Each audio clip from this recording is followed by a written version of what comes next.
All right, so hello, welcome, 你好. And this session today we are going to be talking about fat and metabolism. 大家好，非常开心又跟大家见面了。今天呢，我要跟大家探讨一下关于脂肪和它的代谢过程。So now these are topics that we realistically could spend hours, days talking about because there's so much information. So what we're going to do is just kind of cover some key concepts in both topics so that you leave this presentation with a deeper and better understanding of fat and metabolism. 其实这个话题，如果我们真的要认真讲的话，可以花1个小时，甚至是一整天的时间来探讨。所以今天我们只能够挑出一些比较重要的话题来跟大家进行分享。So let's first start with the type of fats that are in your body. We talk about two types of fats. We talk about essential fats and non-essential fats. 那我们先要探讨一下我们身体当中的这个体脂的组成部分，它一共分成2种，一种是必需脂肪，另一种是非必需脂肪。Now, as the words tell us, essential fats are needed by the body because they serve many important roles. 必需脂肪指的就是我们身体对它来说有强烈的需求的，因为它构成了人体很多重要的部分。Non-essential obviously tells us that we don't necessarily need them. They serve some important roles, but we technically could survive without them. 非必需脂肪指的就是它虽然可以为我们身体提供很多重要的功能，但是如果没有足够的非必需脂肪的话，人还是可以存活的。Now, the fats we eat in our diet are not necessarily all of these. We can actually make some of these essential fats in our body. 那我们身体里面的这个必需脂肪是可以靠自身来进行合成的，不一定都是从食物当中摄取的。So the essential fats often produce a type of fat in the body that we can call a compound fat. Another type is called a derived fat. 那我们这个必需脂肪在我们的身体里面有2种，一种是延伸和复合脂质，另外一种是比较sorry. No, 另外一种 my 是比较 mistake. OK， 另一种是比较简单的脂质。So these fats collectively only make up about 2 to 5% of all the fat in our body. 那我们的延伸和复合脂质呢，它几乎占据了我们人体脂肪的2%到5%。And they serve many important roles. They're involved in transportation.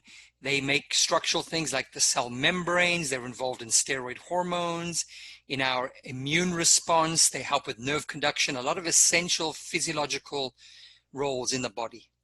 这些延伸和复合脂质起到非常重要的作用，比如说它们构成了高低密度的脂蛋白，帮助我们去运输，构成细胞膜，负责神经传导，还可以合成类固醇的激素，对免疫、抗炎跟血管合成也有一定的作用。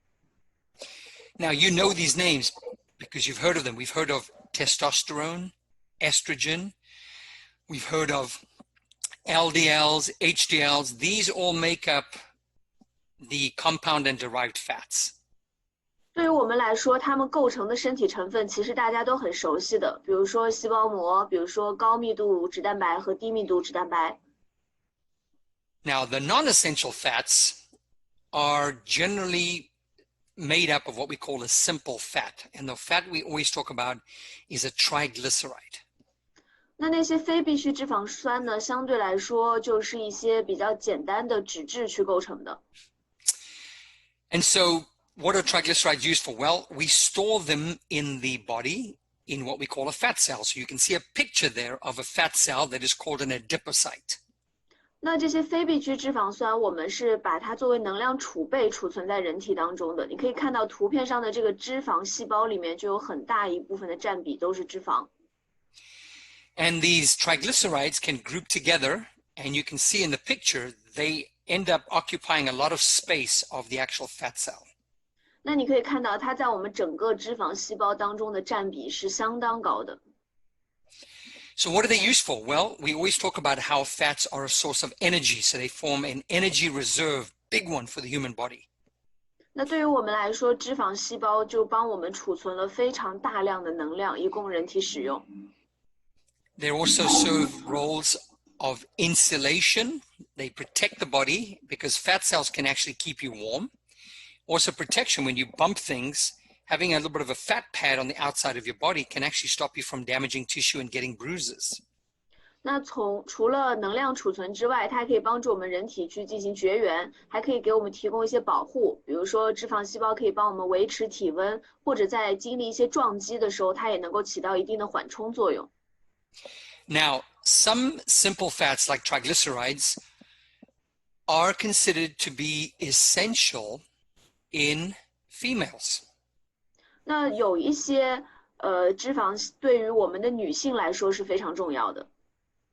Why? Because women have to give birth, women have to be able to feed a baby. 因为我们的女性是需要去生产并且来养育后代的。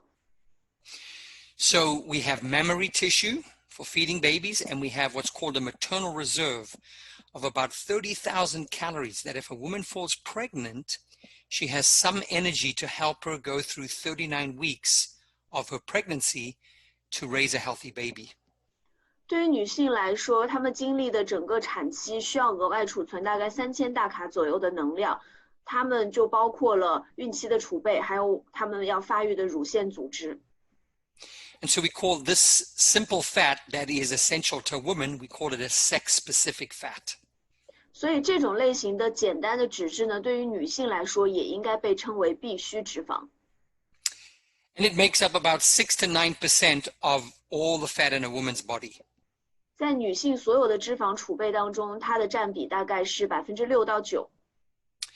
So if you think about it, we have the compound and derived fats that make up 2 to 5% of all the fat. So in a man, the lowest body fat he could really have is somewhere around 2 to 5%. 那我们前面讲过了，衍生跟复合脂质占到所有脂肪的2%到5%，所以对于男性来说，他们的必需体脂就是2%到5%。But for a woman, she has this additional 6 to 9%. So generally the lowest ranges of body fat that we see in a woman are somewhere around 8% to maybe 12 to 13% body fat. 因为女性她需要去生产，所以加上那个我们刚刚说过的6%到9%，女生的必需体脂大概在8%到13%之间。And sometimes what happens is if a woman drops her body fat too low, she starts to lose some of that sex-specific fat. Her body will tell her that it's not safe for her to fall pregnant because she's losing some of that energy reserve, and so she may stop having her regular cycles. 那有的时候女生为了追求美感，就会把体脂率降得很低，这时候她的身体就会向她发出警告，告诉她这样做是不对的，她有的时候就会失去自己规律的月经。Okay, so we've talked a little bit about these simple fats. Let's talk about where we store them in the body. 那我们现在来谈一谈，我们把这些脂肪都储存在身体的哪些部位。So the type of fat we're talking about, as I said, is a triglyceride. 那我们要谈的这个脂肪的种类呢，叫做甘油三酯。So the biggest depot where we store these fats is in what we call adipose tissue, which is fat tissue. 那甘油三酯最主要的一个储存部分呢，被我们称作脂肪组织。And we have in the range of about 100,000 calories worth of energy stored in our adipose tissue. 在我们的脂肪组织当中，储存了大约有10万大卡的热量。And it's stored in two primary locations. One is called visceral location. The other is called subcutaneous location. 那它主要储存的位置呢，是有2个部分，一个部分叫做内脏脂肪，另外一个叫做皮下脂肪。So if you look at the picture of the man's belly, you can see the visceral fat is in the color orange, and the subcutaneous fat is in the color pink. 那我们看一下图片上这个男生的肚子啊，他的内脏脂肪就是橘黄色的那个部分，然后他的皮下脂肪就是粉色的部分。Now there's a big difference between these two depots. Visceral fat which is in the orange, that fat storage is more dangerous because it is able to release inflammatory compounds into the blood, and it can damage the vessels of the bloodstream, and it can lead to heart disease.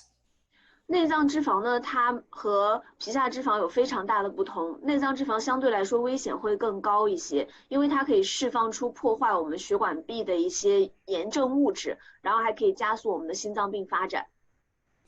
And men generally have more visceral fat than women. That's why men usually have more of a risk of heart attacks than females. 男性的内脏脂肪通常含量都比女性高一些，这就是为什么男性患上冠心疾病的可能性会更高一点。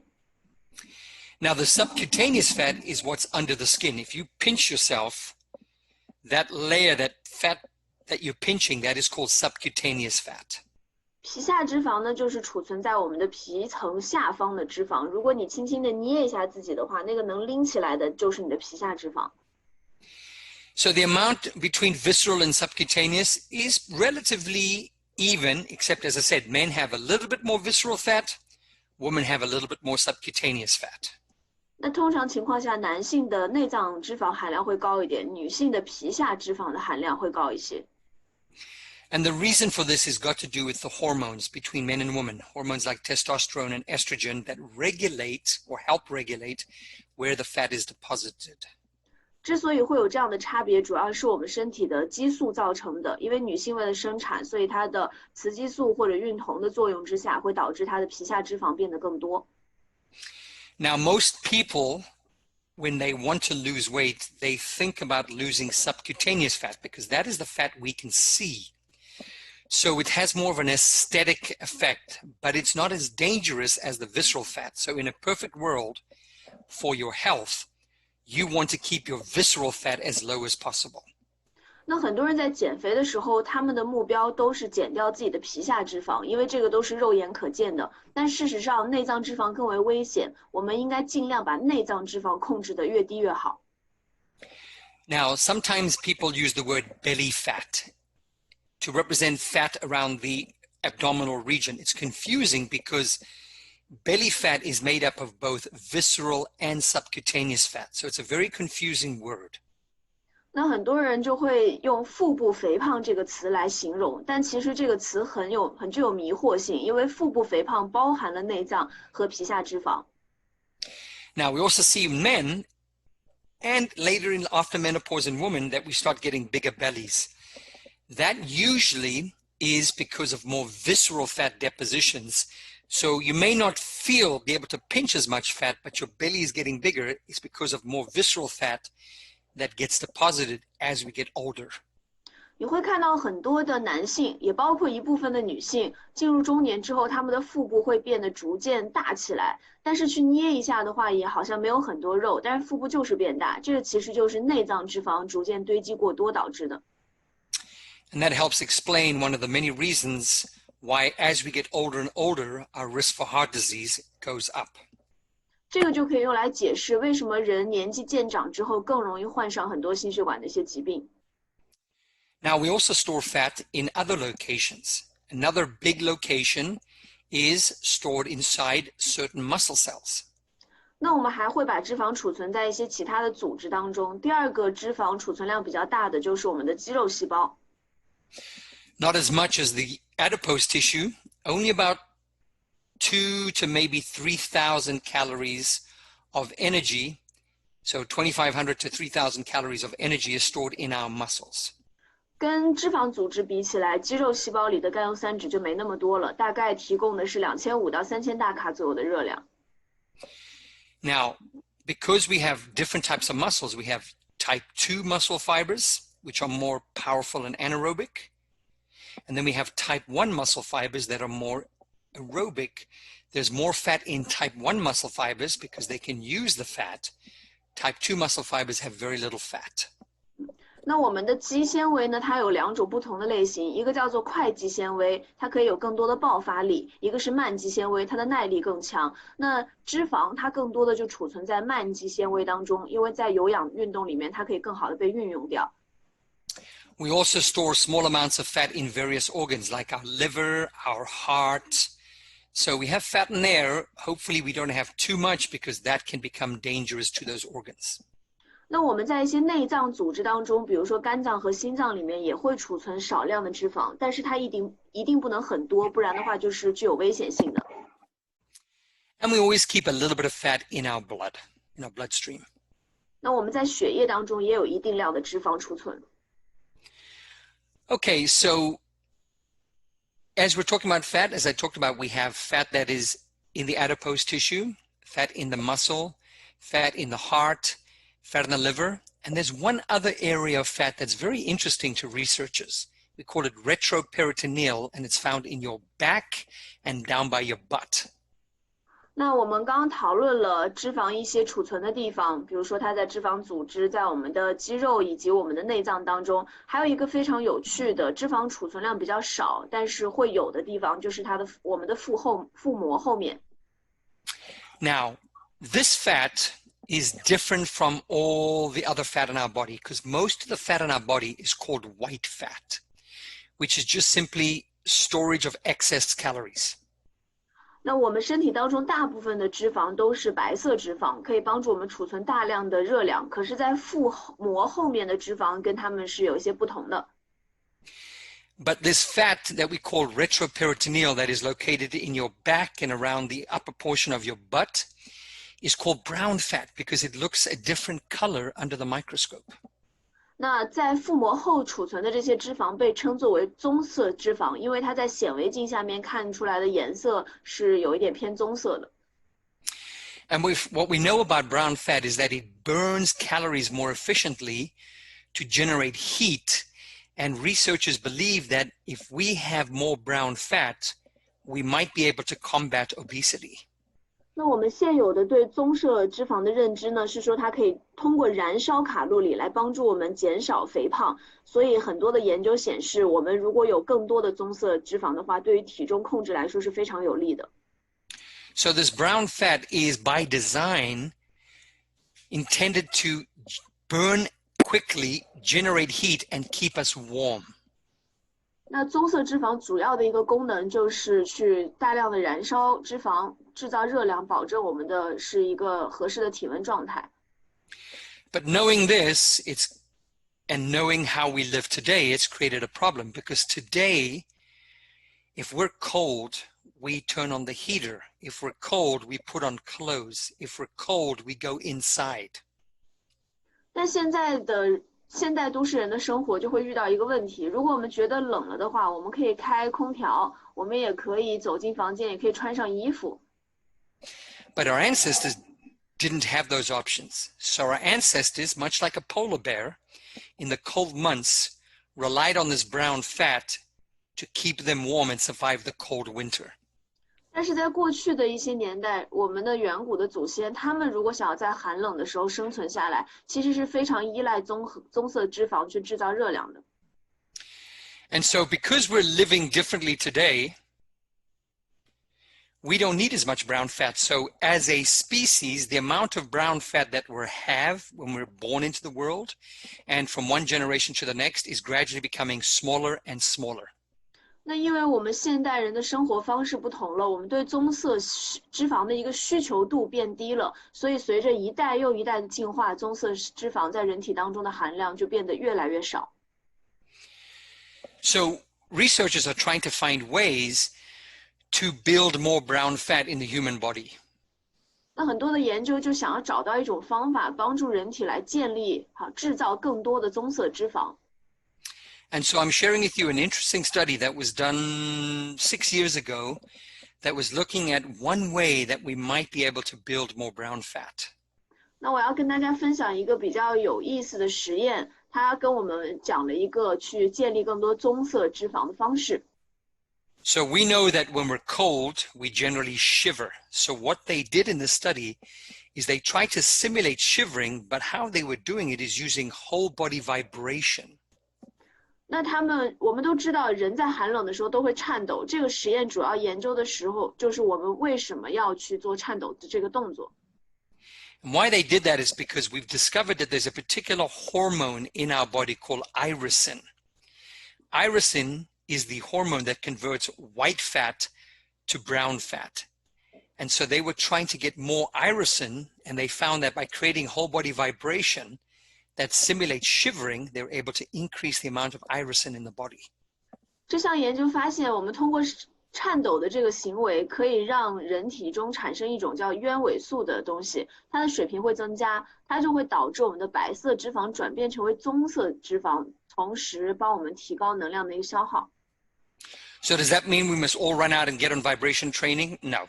It's just they're looking for ways, hopefully, in the future, we might find the opportunity to develop more brown fat, which might help us fight or manage obesity. 那这项研究呢，其实就给我们开启了一个先河，让我们去寻找更多制造棕色脂肪的方法，来抵抗肥胖。Okay, so we've talked a little bit about where we store fat. Remember, males have more visceral fat. That's why we say they're apple-shaped, because they carry more fat in the belly. The word we also use is android. Women have more fat in their hips and thighs. We say that they're more pear-shaped, which we call gynoid. 那记得我们刚刚花了一点点的时间来跟大家分享脂肪的一些储存位置。男性相对来说就会拥有更多的内脏脂肪，而女性相对来说拥有更多的是皮下脂肪。Okay, so we've talked about storage. Let's talk about how fat cells can grow. 好，我们接着要探讨呢，就是脂肪细胞在身体当中是如何生长的。So there are two types of growth of a fat cell. One type is increase in the size of the fat cell. We call that hypertrophy. Another one is increase in the number of cells. We call that hyperplasia. 脂肪在身体当中的增长形式有两种，第一个是尺寸上的变大，我们把它叫做肥大；另外一个是数量上的增长，我们把它叫做增生。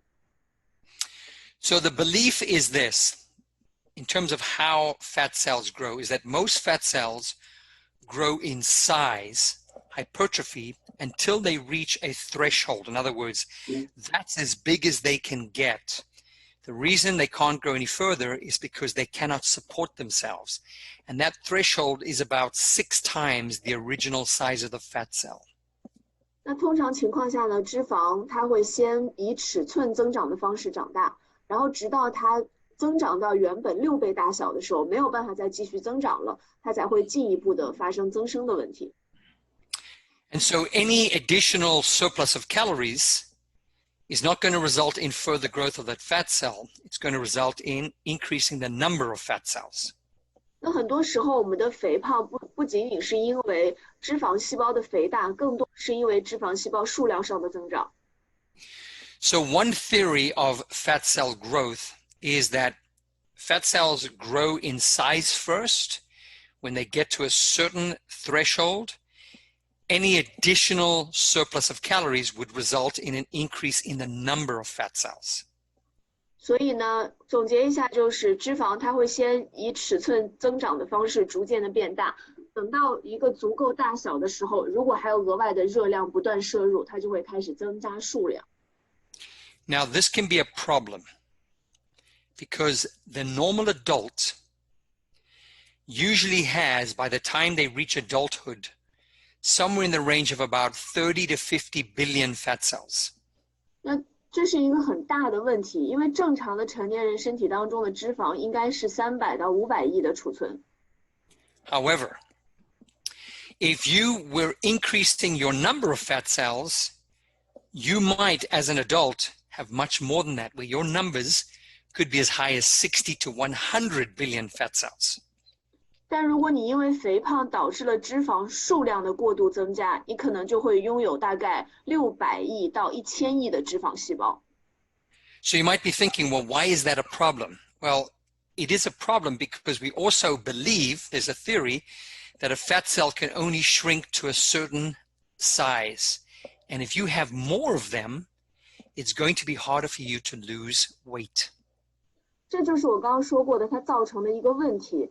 因为你的脂肪细胞的数量变得很多，即便是在减肥的过程当中让脂肪细胞的体积变小了，但是它依旧会有很多的量存在，所以维持体重就会变得很困难。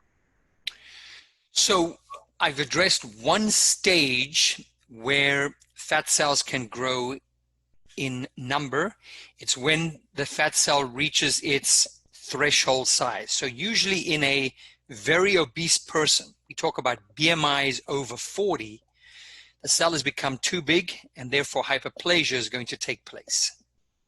那你会发现那些我们这张表格为大家展示了脂肪整个的不同类型的生长阶段。对于那些 BMI 指数大于40的一些人来说，他们的脂肪细胞的数量和大小都会非常大。But we also believe that there are other stages in life where you might also be able to increase the number of fat cells. 那我们生命的一些其他阶段也会出现脂肪细胞数量上的增长。One stage is during the first 2 years of life, where fat cell number could replicate 3 to 4 times the number of fat cells that a baby is born with. 第一个阶段就是我们出生到2岁的时候，这个时候脂肪细胞大概会以3到4倍的速度去增加。So what that means is that a mother must be very careful with her newborn baby that she doesn't overfeed the child, because if you overfeed the child at that young age, the child will have more fat cells all the way through adulthood, and they will always have a problem trying to lose weight. 那这边我们就要提醒孕妈妈们一定要注意的是，不要过度喂养自己的宝宝，因为一旦这样做，就会导致他们体内的脂肪增长过多，这样会影响到他们一生的体重维持。Another stage in life where you can increase the number of fat cells is during that adolescent growth spurt. 另外一个我们可以出现脂肪增生的年纪呢，就是我们的青春期。Now that can be a big problem for a lot of children, and I'm going to speak more to American children because of how American children are living their lives today. 那这个对于我们的青少年，或者是说美国的青少年来说，尤其是一个重要的问题，因为他们现在的生活方式会严重的影响到他们。So we're talking maybe an age of about 11 to 12 up to about 15 years of age for a woman or a girl, and for a boy it might be a little later, maybe 13 to 14 to about 16 to 17, where they're undergoing most of their growth. 那对于女孩来说，11到12岁，然后一直到15、16的阶段；男生的话，差不多是13、14岁再往上去增长，会有一个脂肪增生的过程。So during that stage, if that young boy or that young girl consumes a surplus of calories, fat cells will grow, but they may also replicate in number. 那我们在这个阶段，如果年轻的男孩或者女孩们热量摄入过多，他们的脂肪细胞大小会增长，同样的数量也会增长。And remember, anytime you have more fat cells, it's always going to be harder to lose weight because a fat cell will only shrink to a certain size. And if you have more of them, you're always going to have more fat. 那我们一定要记住的就是，如果你的脂肪细胞数量增长了，对你来说减肥就会变得更困难一些，因为它的细胞在减肥的过程当中只会变小，但是却不会消失。So we have a problem. When I look at American children, we have children that are being told to go home after school and lock the door because it's unsafe to be outside, and they have no parental supervision. 那其实对于美国的青少年来讲的话，他们其实生活方式会有很大的问题，比如说他们会被要求放学之后立刻回家，不能够出去玩，这个就会影响到他们一定程度的身体活动。So what are they doing at home? They're not being active. They're playing video games. They're on their phones. They're on their computers. 他们在家里面的时候，大部分情况下都没有什么身体活动，要么就是玩手机，要么就是玩电脑。And they also have free access to food in the house. 而且他可以在家里面有很多的时间去吃东西。So this is a very critical stage because if that child is consuming a surplus of calories, that child is setting themselves up for a lot of problems when they become an adult. 那对于青少年来说，如果他们每天的热量摄入都是偏高的话，当他们成长为成年人的时候，将会面临着很多的问题。Because remember, you can shrink fat cells to a certain limit, but what you cannot do naturally is remove fat cells. The only way to remove fat cells is through a surgical procedure like liposuction. 那还是前面说过的部分，我们只有办法可以让脂肪细胞变小，但是你却没有办法自然的把脂肪细胞移除。唯一能够移除脂肪细胞的方法就是通过外科手术。So let's recap where we are so far. This idea of increasing the number of fat cells, hyperplasia, sometimes called adipogenesis, can happen in the first 2 years of life. It can happen during the adolescent growth spurt. And it also happens when you become morbidly obese, when the fat cell reaches a saturation point. 所以我们来总结一下，脂肪细胞的增生可以发生在你出生到2岁的阶段，可以发生在你的青春期，也可以发生在脂肪细胞过量的增大，导致它没有办法继续增大的时候，也会出现数量变多的问题。But there are two other life events where a person, and we're talking about a female now, can increase the amount of fat cells that she has. 那对于女性来说，在她怀孕的3个月的，如果体重出现过多的增加的话，她的脂肪细胞的数量也会增加。So during the 3rd trimester of pregnancy, where a woman puts on most of her weight, maybe around a half a kilogram a week, if she eats a surplus of calories during that last trimester, she may also increase the number of fat cells that she has. 所以研究显示，女性如果在她妊娠的第3个月体重增加比较多，比如说每周大概增加0.5公斤的样子，这个时候她腿部的皮下脂肪的数量就会增加。So we have to be very careful, especially when we're working with clients who are becoming pregnant. It's important that they're working with their doctors to manage their weight in that last trimester. 所以对于我们女性来说，在孕期控制体重增长在合理的范围，就是一件非常重要的事儿。Now, those all seem to be special stages or unique stages in life, but there's one more area that is problematic to all women, and it doesn't happen in men. 那除了这些细胞增殖以外呢，我们还有一些其他的导致肥胖的方式，不仅仅影响到了女性，同样的也会影响到男性。So a mature woman at any stage of her life, given that we know that women store most of their fat in their hips and thighs, there's evidence that if a woman is getting an increase in the amount of calories she's eating and she's storing fat, in her hips and thighs, she may increase the number of fat cells that she has. 那对于女性来说，无论在她年龄的任何阶段，她如果有大量的一个热量摄入的话，都会导致身体当中的脂肪增长，尤其是她的下腹部和臀部的脂肪。So what that means is that women need to be very careful. Minor fluctuations in weight are probably not going to result in more fat cells because the fat cells can grow and shrink. But if you have quite drastic changes in your weight, a woman might be adding more fat cells to her hips and thighs. 那对于女性来说，就一定要注意控制自己整个的体重，不要处于一个大起大落的状态。因为当你体重如果出现过度增长的话，就有可能会导致脂肪细胞的体积和数量的增加。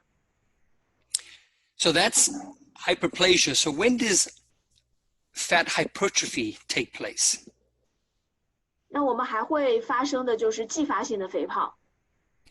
Most of it happens during adulthood. So once we finish our adolescent years and we've now matured, now we have 30 to 40 years of adulthood. And this is where we see most adults put on a little bit of fat. It's called creeping obesity, or sometimes adult onset obesity, where we put on a little bit of weight on average, maybe a half a kilogram every year. 那我们这个继发性肥胖呢，主要发生在成年阶段，大概是在25到45岁之间。你会发现，我们随着年龄的递增，每年大概男生和女生都会有一定程度的体重的增加。And so there's many reasons for this, right? But the key reasons are, number one, because you've stopped growing, your metabolism is slowing down, so you don't need as many calories, but most of us don't change the way we eat. We keep eating what we were eating during our late teens, early 20s, and we keep eating the same amount of calories, even though our metabolism is slowing down. So we are developing an excess. 造成继发性肥胖的原因有很多。第一个原因就是我们进入成年期之后，身体没有过多的增长了，这个时候本身需要的热量会变少，但是人们依旧保持着以前的饮食方式，就会导致新陈代谢减缓之后热量摄入过多，引发了肥胖问题。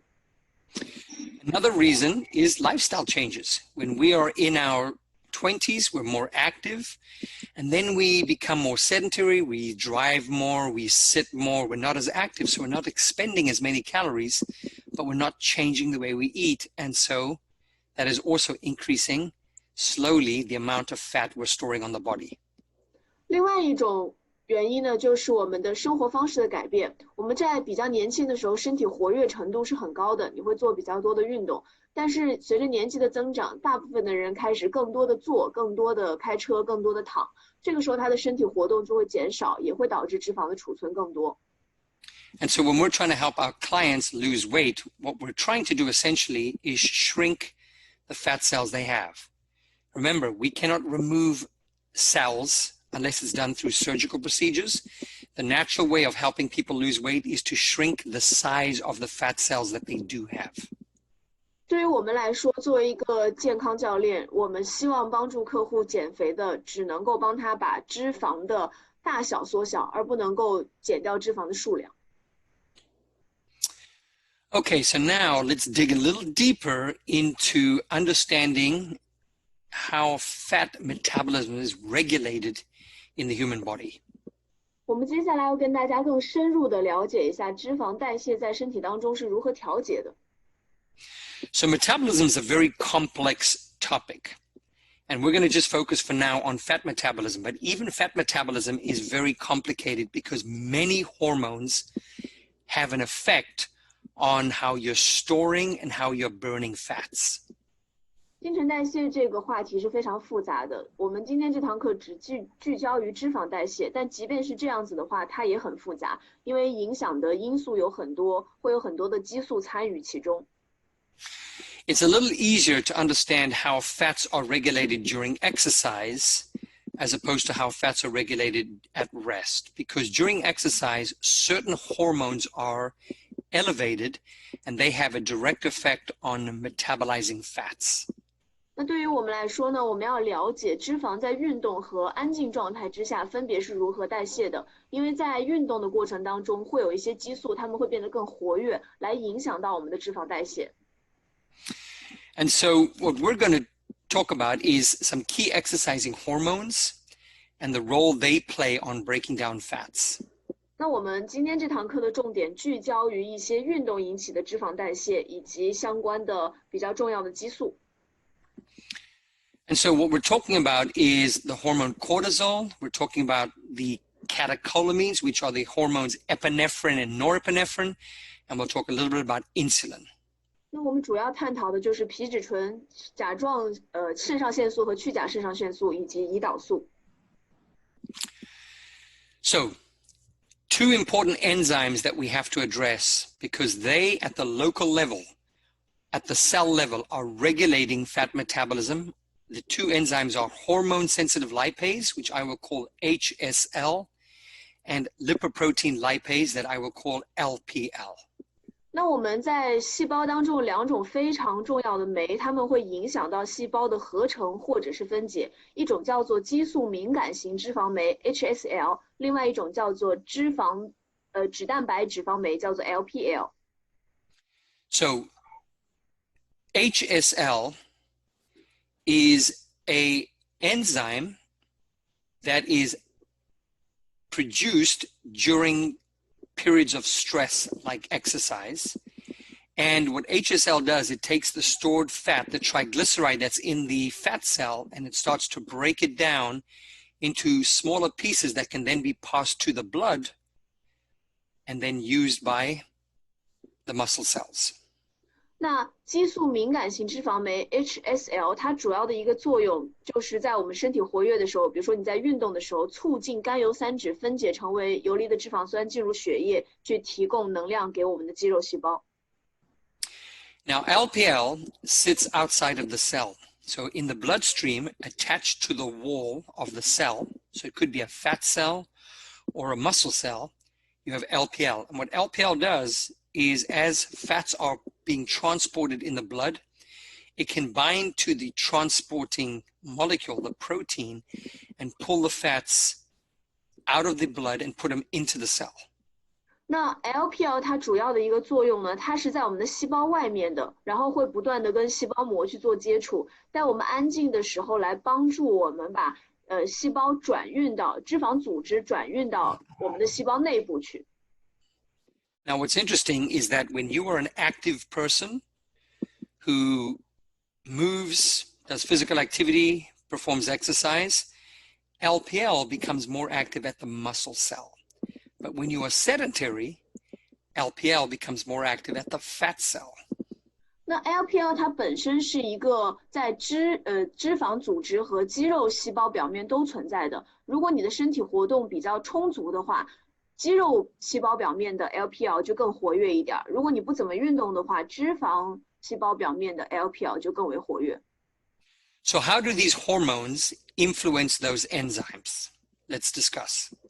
那我们就要来聊一聊这些激素是如何影响到这两种类型的酶的。So cortisol, which is a stress hormone. So think about how you release cortisol anytime the body experiences stress. And we'll be talking a little bit more about that soon. Cortisol has a positive effect on activating both of those enzymes.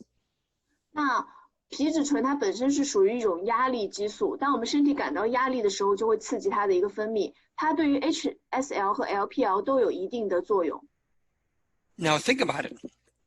That could be construed as a good thing because if you've got cortisol, like when you're exercising, cortisol is activating HSL that is mobilizing stored fats, putting them into the blood, and then the LPL that's also activated by cortisol is helping take the fats out of the blood and put them into the muscle cell to be used as fuel. 那对于我们来说，这其实是一件好事情，因为皮质醇如果对这两种酶都有促进作用的话，在你运动的时候，它可以促进 HSL 更好的分解甘油三酯，也可以促进我们的 LPL 把更多的脂肪运输到肌肉细胞里面去，帮助我们提供能量。Now, the exercising hormones that we call epinephrine and norepinephrine are very unique in that they work a little differently. 那甲状腺素和去甲肾上腺素的功能就略微有一些不同了。So remember, norepinephrine, I always describe it as the baby brother of epinephrine. So when exercise is of low to moderate intensity, where the stress is small, we usually only release norepinephrine. By comparison, epinephrine gets released when exercise intensities become very hard. 那去甲肾上腺素的分泌量相对来说会比肾上腺素的量要稍微少一点。如果形容一点的话，它会更像一个小弟弟一样，它们两者之间的关系。那这两种激素对于我们运动来说也是非常重要的。So how does epinephrine and norepinephrine affect HSL? Well, it depends on the type of cell that the hormone is binding to. 那我们如果想要去探讨肾上腺素和去甲肾上腺素对于 HSL 的影响的话，主要看的是这个激素它是和哪种类型的受体结合在一起的。So we talk about different types of receptors that the hormone binds to. So think of a key unlocking a lock. The hormone is the key. The receptor on the cell membrane is the lock. 受体呢，就像是细胞表面的一个锁一样，而我们说的激素，它就更像是一个钥匙。If these hormones bind to what we call a beta receptor, they're going to activate HSL, which means it's going to break down stored fats. 那如果我们的激素是跟贝塔受体联合在一起，它们结合在一块的话，就会让我们更多的分解脂肪。If the hormones bind to an alpha receptor, it actually does not turn on HSL, so you're not going to be mobilizing your fats. 那如果激素是和阿尔法受体连接在一起的话，就会抑制到我们的脂肪代谢。So now that I've said that, let me explain something a little further, and then I'll come back to the previous page. 我们先通过这张表格更深入的了解一下，然后等会儿再弹回刚刚那张表格上。So your visceral fat has more beta receptors. 那我们可以看到内脏脂肪它拥有更高的贝塔受体， Your subcutaneous fat has more alpha receptors. 而皮下脂肪拥有更多的阿尔法受体。 So remember what I said to you just a few minutes ago. If the hormones like epinephrine and norepinephrine bind to a beta receptor, they're going to stimulate HSL and start to break down stored fats. 那我前面说过，我们的肾上腺素和去甲肾上腺素如果和贝塔受体结合在一起的话，就可以促进脂肪的分解。 And if the hormones bind to an alpha receptor, it will not stimulate HSL and you will not mobilize fats. 那如果激素是和阿尔法受体结合在一起的话，我们就没有办法去更好的分解脂肪了。 So because visceral fat has more beta receptors, that means when you start to mobilize your fats, the region that you draw from predominantly is visceral fat and less from subcutaneous fat because of the differences in the types of receptors in those two fat locations. 因为受体的不同，就意味着我们用不一样的方式，会导致我们的内脏脂肪跟皮下脂肪产生不一样的结果。 So we say the visceral fat is more sensitive to hormones like epinephrine, norepinephrine, and cortisol. 那我们的内脏脂肪，它相对来说就对于肾上腺激素会更为敏感一些。 And subcutaneous fat is less receptive to epinephrine, norepinephrine, and cortisol. 那我们的皮下脂肪对于肾上腺激素相对来说就不是那么的敏感。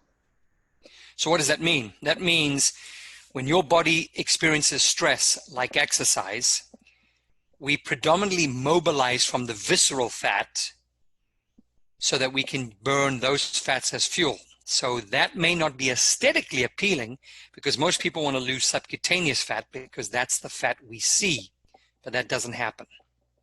那这就意味着，当我们开始去做一些运动的时候，处于一个应激状态之下，我们身体的这些激素水平，皮质醇或者肾上腺激素会升高，身体首先消耗的其实是内脏脂肪。 So as I mentioned, we mobilize from the visceral fat predominantly. 那这个对于我们来说就非常重要，因为有很多人会觉得运动的时候，他们可能会首先消耗的是皮下脂肪。 So let me go back here and oops, I went the wrong direction, sorry. Let me go back here. So let's go back now and talk a little bit about insulin. 那我们接着再来回过来看一下胰岛素。 So insulin has a inhibitory effect on HSL. So insulin, when it's present, actually inhibits fat metabolism. 那胰岛素呢，对于我们的两个酶来说，都是起到一定的抑制作用的。 So what that means is if you have high levels of insulin circulating around your body, you're actually impeding the body's ability to mobilize stored fats and use them as a fuel. 那其实血液当中的胰岛素水平过高的话，它会抑制掉我们这两种酶的活性，影响我们对脂肪的代谢。 That's why during exercise, we inhibit the release of insulin. That's why you want to always control insulin levels so that you allow your body the opportunity to burn fats. 这就是为什么运动过程当中胰岛素的分泌量会受到控制，而我们在日常生活当中也要尽量控制胰岛素的水平，才能够保证更好的燃烧脂肪。 Now, insulin has a stimulating effect on LPL. 那我们的胰岛素对于 LPL 就有一个比较好的促进作用。 So let's come back to what we're talking about. So earlier I said visceral fat is more sensitive to epinephrine, norepinephrine, and cortisol. But visceral fat is also less receptive to insulin.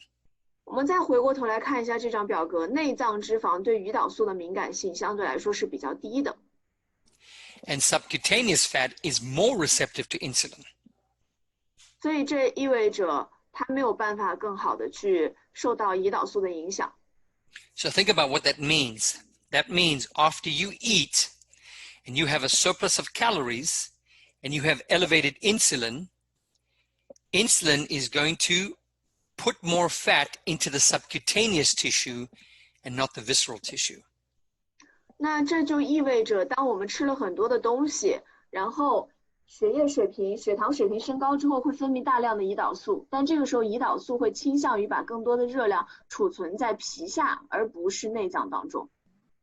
Now, to add to this, we look at females. Females have more alpha receptors in the hips and thighs, and they also have more LPL receptors in the hips and thighs.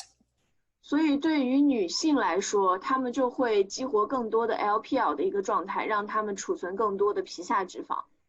So what does that mean? That means women are less likely to mobilize fats from their hips and thighs, and they're also more likely to deposit fat into their hips and thighs when insulin is present. 那对于女性来说，她们就更容易去储存一些皮下的脂肪。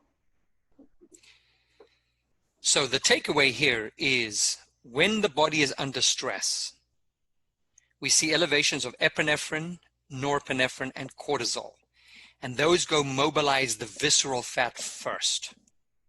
那我们再来总结一下，当我们在运动的过程当中释放的这些所有的激素处于应激状态之下，它会首先调动我们的内脏脂肪的储存。And after we've done eating, where we have elevated levels of insulin, we happen to deposit into the subcutaneous fat first. 那在我们吃完饭之后呢，因为胰岛素的水平会变得比较高，我们就更倾向于合成皮下脂肪。One more point to add is what happens when you go into cold weather. 我们还要增加一个观点啊，就是当你进入到比较寒冷的环境当中，会发生什么事儿呢？ So one of the adaptations that happens in cold environments is you get vasoconstriction at the periphery of your body because we're moving blood towards your core to keep you warm. 那我们在寒冷的环境之下，会刺激到我们的血管收缩，保证我们身体的一个正常的体温。And if you have more blood moving away from the subcutaneous fat, it makes it even harder to mobilize those fat stores when you exercise. 这个时候，我们的皮肤和皮下储存的这个脂肪，它的血液循环会变得很差，就意味着我们的内脏脂肪代谢会占到一个比较主导的位置。So what's that telling us is that when you exercise in cold environments, you are even less likely to burn your subcutaneous fat. 这就意味着，如果你在寒冷的环境下做运动的话，想要燃烧皮下脂肪相对来说会更困难一些。Okay, so I've explained how the body utilizes fats under a good stress like exercise. So let me recap that very quickly. 那我们现在来再回顾一下脂肪代谢的整个过程。So we decide to go exercise. Exercise activates our fight or flight response. We call it sympathetic nervous stimulation. 那我们马上就要去运动了，运动它会增加我们的一个应激源，导致我们的激素被激活并且释放。The activation of the nervous system will in turn trigger the release of our stress hormones like epinephrine and cortisol. 那我们在应激状态之下就会激活一些激素，比如说我们的皮质醇。That activates hormone-sensitive lipase. 那这些激素呢，它就可以促进我们的脂肪分解。HSL stimulates the breakdown of fats in the fat cells, and those fats are released to the blood. 皮质醇让我们的激素敏感性脂肪酶它也激活了，这个时候就会有更多的甘油三酯分解成为脂肪酸，进入到我们血液当中。And because you're an active person, remember we said in active people, LPL becomes more active at the muscle cell. So what that means is you're going to be taking up more fats into the muscle cell to use as fuel. 那正如我们前面所说的，如果你是一个运动活跃人群的话，连 LPL 它也会在肌肉细胞表面去更多的作用，这时候也可以帮助我们燃烧更多脂肪。So we call that a normal and healthy stress response. 我们把这样的一个应激反应呢，叫做良性应激。It's also in English, they use the word a eustress, which means a good stress. 那这种良性应激呢，对我们来说就是一种好的应激反应。Now, we as humans experience a different type of stress as well. 那对于我们来说，我们还会有其他的一些不同的状态。This stress is not physical where we're exercising, but it's more what we call psycho-emotional. It is your job, your commute, your relationship, your finances. It's a psychological or emotional stress. 那对于我们来说，除了身体带来这些应激压力，我们还会经常体会到一些心理情绪压力，比如说你的工作、学习跟生活。But remember, your body doesn't know what the source of the stress is. We're just interpreting the stress, and that creates the fight or flight response. So we're getting the same response, but it's not happening with exercise. It's happening with more of a sedentary life stress. 但我们的身体不知道这些压力到底是有什么区别的，所以它一样会增加你的压力激素的一个分泌。但是你会发现，区别点在于激素分泌了之后，我们是处于一个没有身体活动状态的。And usually these people are maybe not very active. 那对于这些身体活动比较小的客户来说，就会发生以下这些事情。And if you're not active, that means you have greater LPL activity at the fat cell and not at the muscle cell. 那如果你的身体活动比较少，你的 LPL 就不是在肌肉细胞表面比较活跃了，而是在脂肪细胞表面比较活跃。So you're activating HSL, you're putting fats into circulation, and the fats are getting to the muscle cell, but the muscle cell doesn't need them, so those fats have to go somewhere else. 那这个时候呢，肌肉细胞它很明显是不需要这么多脂肪来进行能量供应的，那脂肪就要去其他的一些地方了。And remember earlier I said that the visceral fat is more sensitive to cortisol. 那我们前面有讲过，内脏脂肪对于皮质醇的敏感度是更高的。So you may have mobilized from both fat reserves, maybe a little bit more from the visceral fat, but now you've put those fats into circulation. They're not being taken out by the muscle cells, so they're going to be taken out by the fat cells because of the LPL activity, but because of cortisol, almost all of that fat is going to end up going into your visceral tissue. 那我们前面说过，如果你是一个活动较小的个体，你的 LPL 没有在肌肉的细胞表面活跃，而是在脂肪细胞表面活跃，这就意味着你的脂肪细胞会摄取更多的脂肪。同时，因为内脏脂肪对于皮质醇更明显、更敏感，所以这个时候内脏脂肪就容易增多。And remember, visceral fat is unhealthy fat.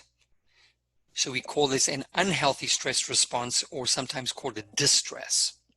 那内脏脂肪它本身就是一种不健康的脂肪，对我们来说，我们希望它可以越少越好，所以我们会把这样的一个应激反应叫做恶性应激。And you can add one more layer to this by recognizing that sometimes when people are stressed, they like to eat.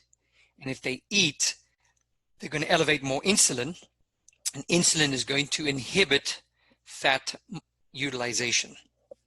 那你会发现人们在一些生活压力的作用之下呢，他还会去选择吃东西，这个时候又会导致我们血液当中的胰岛素水平升高。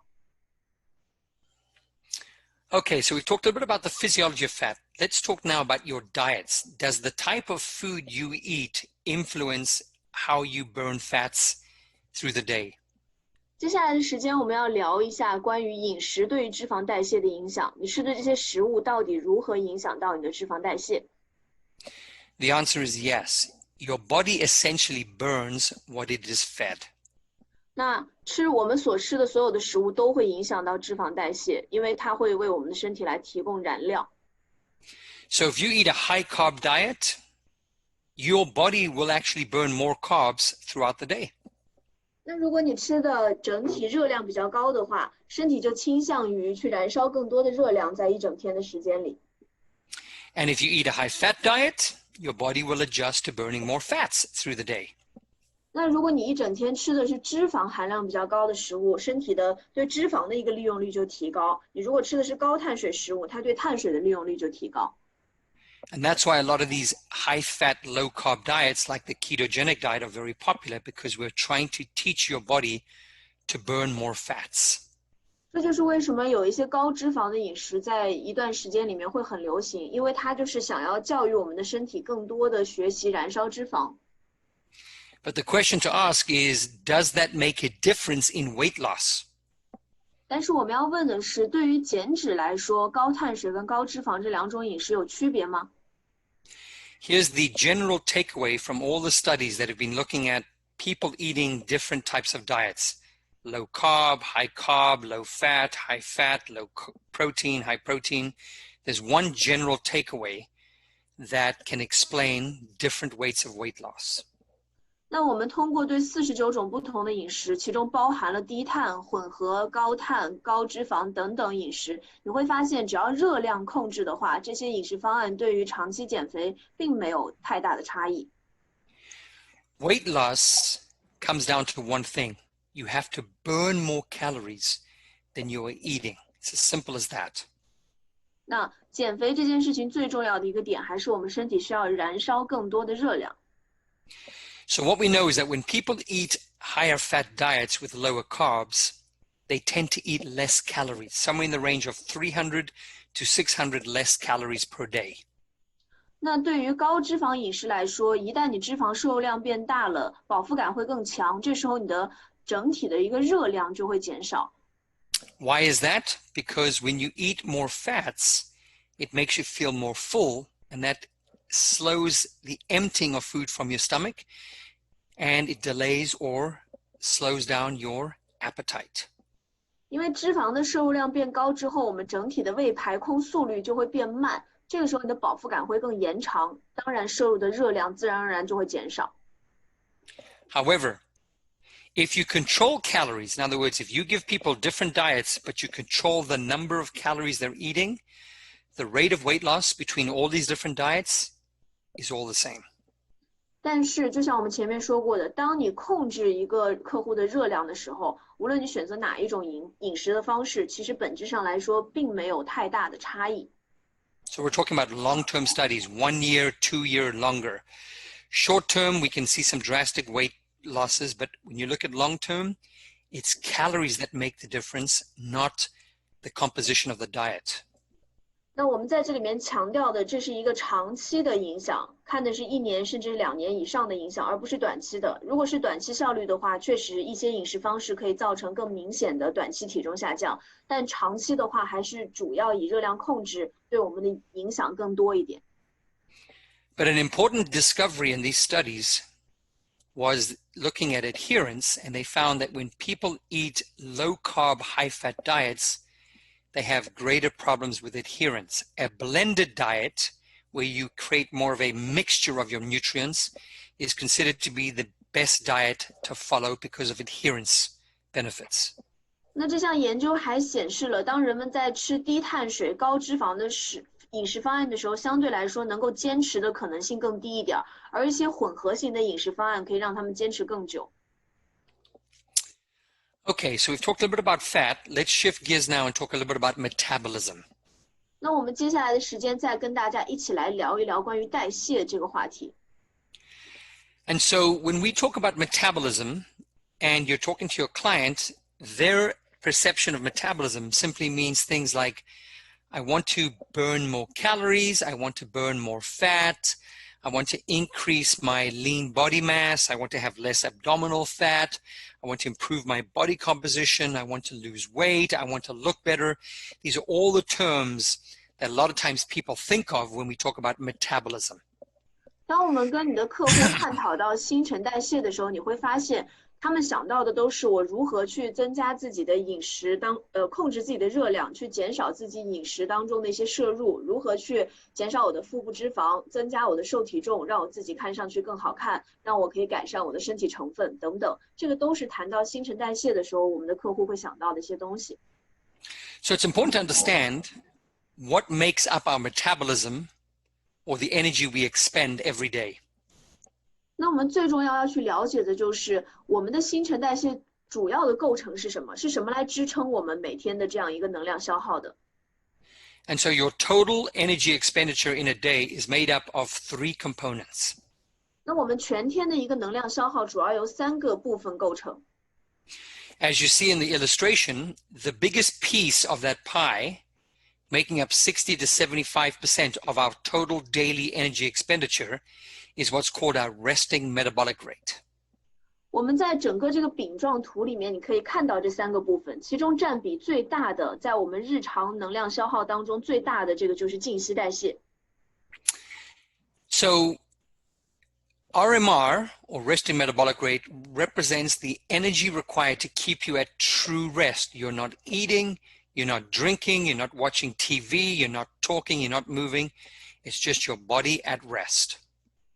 静息代谢指的是我们在安静的状态之下，没有更多的运动，也没有太强的身体活动的时候，身体维持生命需要消耗的能量。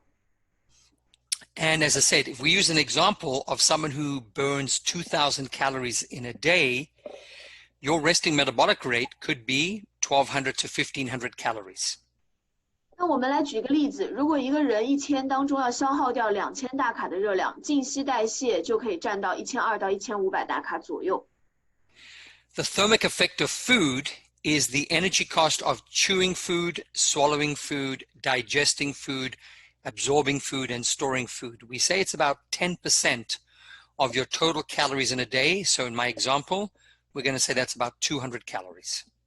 那我们还有一种消耗热量的方式呢，就是在我们咀嚼、消化和吸收食物的时候，也会额外消耗大概200大卡左右的热量，占到总能量消耗大约10%。And the last component is called the thermic effect of physical activity. This is the energy you expend doing exercise. It's the energy you expend just being physically active, or it's the energy you expend through NEAT, N-E-A-T. 那我们还有一种热量消耗的方式呢，就是我们的身体活动，它包括了你做一些专项性的运动，或者是简单的一些支持你的身体的一些活动，比如说玩手机啊、走路之类的。还有一个叫做非运动性热消耗。And so collectively, all this energy for the average person represents 15 to 30% of all the calories you're going to burn in a day. 那这些所有的身体带来的热量消耗，我们大概会占到一天的15%到30%，差不多300到900大卡。So it's around 300 to 600 calories, but let's say it could be up to about 900 to 1,000 calories. So it depends on how active you are. 那300到900的这个热量，你可以看到中间的区间还是挺大的，这就是通过我们自己要运动多少来决定的。And so I mentioned the word NEAT. Let me explain to you what NEAT is. 那我们接下来要解释一下 NEAT 这个概念是什么意思。So NEAT is the energy you expend just doing everything in your day that does not include sleeping, eating, physical activity, or exercise. So it's standing up, it's moving about, it's fiddling your fingers, it's all that little bit of energy that you can expend throughout your day. NEAT 这种非运动性消耗，它指的是除了你睡觉、吃饭，还有进行一些体育运动消耗的能量之外，还有做其他的一些事情需要消耗的热量，比如说你站立、玩手机或者四处的走动，都会带来热量的消耗。And so when we look at that pie, the biggest part of your metabolism is the resting metabolic rate. So the best thing we can do is to try and manipulate your resting metabolic rate so that we can get you to expend more calories. 那你可以看到刚刚的饼状图当中，静息代谢的一个占比是非常大的，所以对于体重维持来说，我们要保证我们的静息代谢是一件很重要的事儿。And what I've got in the table there is I'm showing you that some variables that can influence your resting metabolic rate are modifiable, some are not, and some are both modifiable and non-modifiable. 那可以看到，在我这张表格当中为大家罗列的静息代谢的影响因素里面，有一些是可以调节的，有一些是不可调节的，还有一些是看情况。And so we have to appreciate that sometimes there are certain variables or influences that we are not able to control, that are going to be dictating our metabolic rate. And so that was already set by our genetics, and we can't do anything about that. So we have to appreciate that we're not going to be able to change everything. 那我们要明白的是，有很多的东西在我们的基因设定当中，它已经是被定点设定出来的。我们要接受这一点，有很多的东西是不可调节的。So let's discuss first some of the variables that we cannot control. 我们先来聊一聊有哪些因素是我们没有办法去控制的。So one is age. Once you stop growing, which is going to be late teens, early 20s, your body is no longer growing, so your metabolism naturally slows down about 2% per decade. 第一个我们要聊的就是年龄，因为在过了青少年之后，我们的身体就不再去有生长发育了，所以差不多20岁以后，每10年我们的基础代谢就会下降2%左右。And 2% of your resting metabolic rate is about 25 to 30 calories per day. 那像这样的一个代谢的下降，就会导致我们每天会少燃烧大概25到30大卡的热量。It doesn't seem like much because it's the same amount of calories that you'd expend just walking for 5 to 6 minutes. But over a year, it could be 1 to 2 kilograms. 它听上去好像没有很多，因为25到30大卡其实就相当于我们步行5到6分钟左右。但是如果你从1年的长时间来看的话，它差不多就是1到2公斤的体重。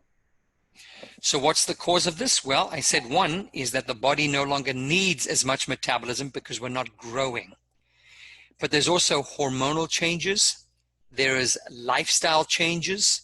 There's also biologically the loss of muscle mass, which is going to also slow our metabolism. 那会造成这个问题，除了我前面说过的，我们的身体没有再过多的生长，不需要这么多热量以外，跟激素的变化、生活方式的变化、瘦体重的流失都是有一定关系的。What else can we not control? Well, we cannot control our genetics, and there's a new term that we call epigenetics. 那我们还没有办法控制的就是我们的遗传，还包括表观遗传。So genetics is what we're born with. Epigenetics is how your genetic makeup can change during your life based on the environment that you're living in. 那遗传代表的是我们已经先天设定好的，而表观遗传呢，是我们在后期环境的作用之下可以改变的。So for example, someone who lives in very cold environments might start producing more brown adipose tissue. 举个例子来说，比如说有的人住在非常寒冷的地方，他就会开始制造更多的棕色脂肪。That's an example of how your genetic makeup is adapting to the environment you're living in. 这就是一个基因受到环境影响发生改变的例子。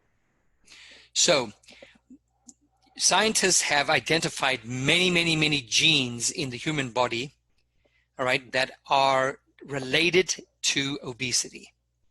那我们发现了很多的基因在人类的身体当中都是跟肥胖相关的。One critical one is called the FTO gene, and they've identified that if you have this gene, it can actually have an effect of slowing your metabolism by about 160 calories per day. 有一个非常关键的基因叫做 FTO， 它可以帮助我们调节静息代谢，差不多在160大卡每天。That simple effect could be a difference of about 7 kilograms in a year. 这个从1年的角度来看的话，就是很多的体重变化。We also know that any genetic expression influenced by how we live and where we live can also affect your metabolism by about 5% per day. 同样的，基因表达也会受到我们的生活环境、生活方式以及饮食方式的影响。So these are things that we can't control directly. So let's talk about the things that we can control. 那这些东西其实就是我们可以自己进行控制的，所以我们接下来就要聊一聊我们如何去控制它们。And so in no particular order, I'm just going to go through several of them so that you can understand the effect they have on metabolism so that we can influence our clients by controlling these positively. 那我们了解的这些可控的方面的话，就可以帮助客户去进行一个更积极的调整。So one is to avoid starvation. 第一个很重要的就是避免节食。And to explain this, we talk about the concept of feast or famine in the human body. 那我们要去聊节食这个话题的话，就要聊到我们的造物主了。It's much like your car. If you have a car and you're driving and you have a full tank of gasoline or petrol, when the tank is full, you can drive anywhere you want. But when the tank is empty and there's no stations around you, you have to take your foot off the pedal and conserve what you have left so that you don't run out. 这有点像我们开车，开车的话，我们是会有油箱的。如果你的这个油箱里面是加满油的，那你可以随便去任何自己想去的地方。但如果你油箱当中储存的油是不够的话，你自然而然的就会想办法去节省能源的一个消耗。So much like your car when it's empty, if your body is sensing it's being starved, what it does is it starts to slow down your metabolism.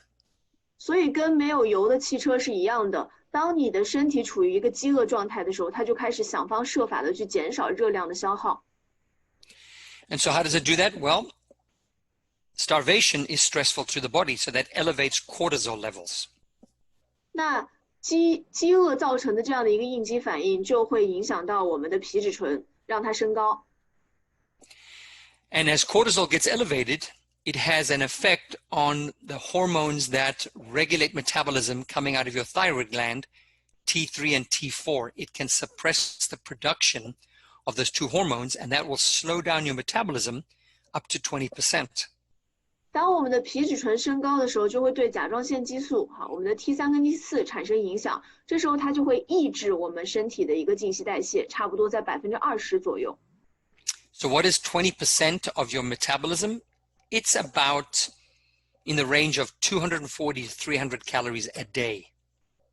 静息代谢下降20%，意味着我们每天要额外减少240到300大卡左右的热量消耗。And that amount per day can be over 10 kilograms a year.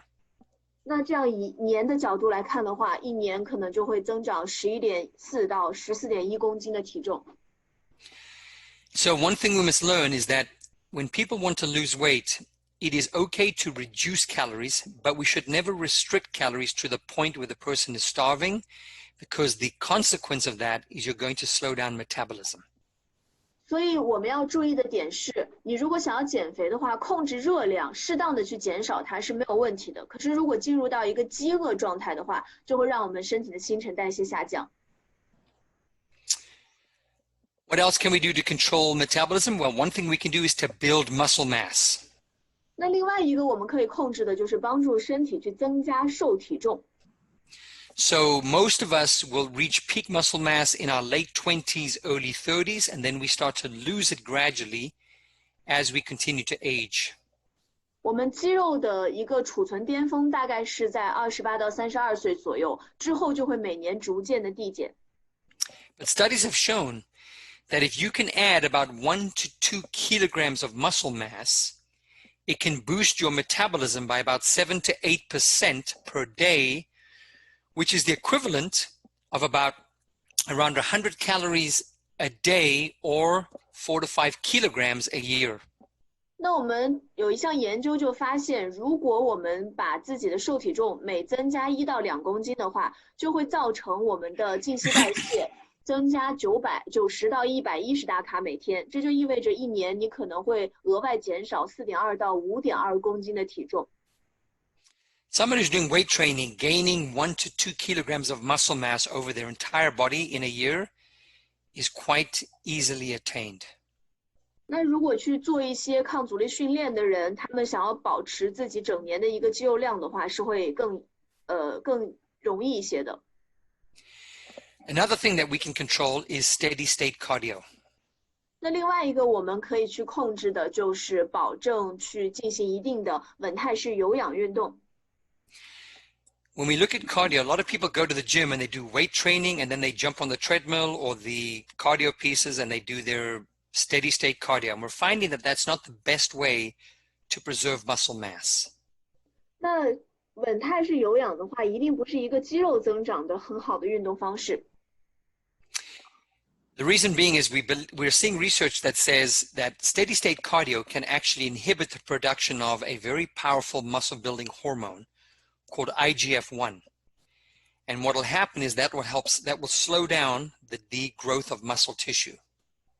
那我们会发现，研究显示，稳态式有氧运动它会大量的减少类胰岛素生长因子的生成，而这是一种非常强力的肌肉合成激素。所以，如果它一旦减少的话，就会影响到我们肌肉的生长。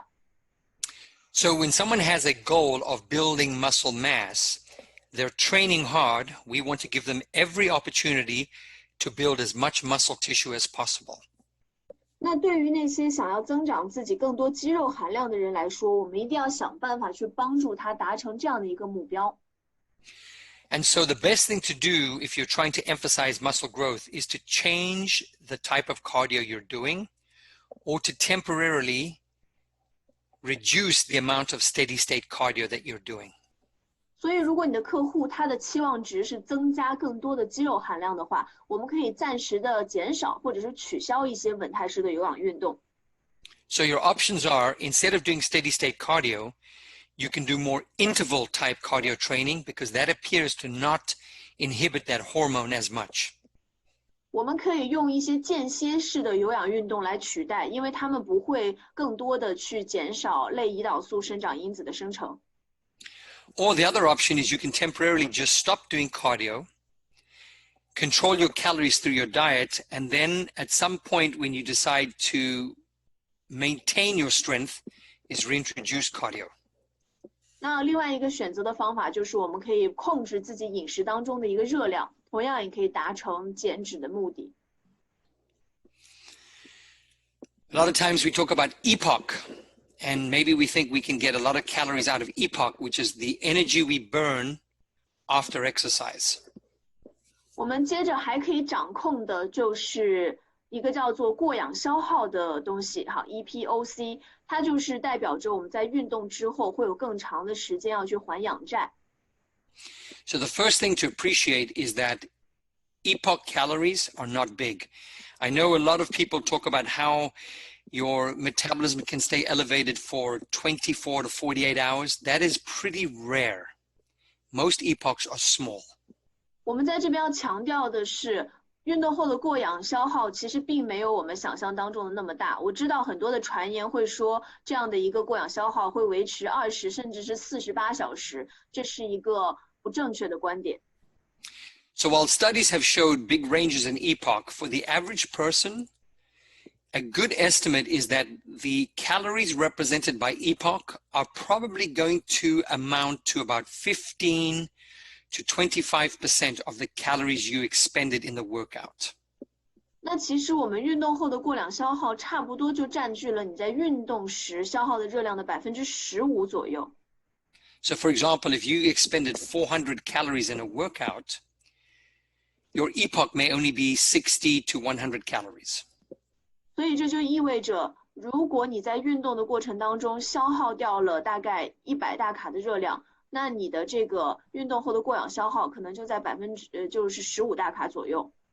So what does that mean? It means for the average person who maybe exercises 3 times a week at moderate intensities, the total epoch calories over a year are probably 1 to maybe near 1.5 kilograms of energy. That's it. 那我们如果有一个规律运动的人群，你会发现，其实他的过氧消耗给他带来的额外体重减少，一年的话差不多也就是0.9到1.4公斤左右。Now, what creates epochs? Well, what creates big epochs are heavy intensity training, right? So it could be weight training or interval training, but it has to be high intensity or long duration, like marathon, triathlon type training. 会制造过氧消耗的运动包括了大负荷的抗阻力训练，还有就是高强度的间歇训练，比如 HIIT， 还有就是一些长时间的耐力性训练，它可以造成我们的能源物质的耗竭。So let me quickly address HIIT training, because what the fitness industry calls HIIT is not really HIIT training. 那我们要注意的一个点是，很多人以为自己在做 HIIT， 但他其实根本没有做真正的一个 HIIT。Because HIIT training by design is intended to involve work intervals where you're giving your maximal performance.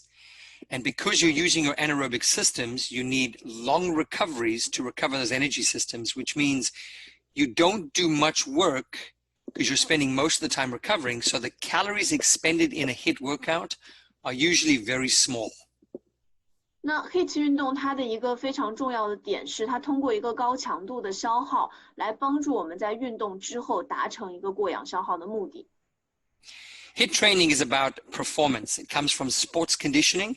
It's about getting bigger, stronger, and faster. It's not about calories. HIIT 训练它更多的是倾向于运动表现的，让我们变得更大更强。它跟热量燃烧的一些相关性会比较低一些。So the fitness industry has created its own version of HIIT. They call it HIIT, but it's not really HIIT training. 所以现在市面上很多的 HIIT 训练的话，只是用了这个名字，但是他们并没有去真正的完成这样的一个状态。Because what the fitness industry has decided is that we don't want to have long recoveries, because if you have long recoveries, you don't burn many calories. So they have created short recoveries between each work interval. 那真正的 HIIT 训练一开始被设计出来的时候，它的中间组间休息时间是比较久的，因为要满足运动表现。但市面上的 HIIT 训练呢，为了燃烧更多的热量，它其实是把组间间歇调得很短的。And so the problem that you have is if you don't give yourself enough recovery, like you see in the illustration there, the intensity of work that you are performing has to come down. 那我们可以看到，如果你没有给自己足够的组间休息的话，就像我们图表上的展现一样，你的表现能力到后面会越来越差。And so you might be doing more work, but because you're doing it at lower intensity, you are not burning as many calories. 那这个时候就会造成一个问题，你看上去好像做了很多的运动，但是没有把它维持在一个同等强度上面，你燃烧的热量也就减少了。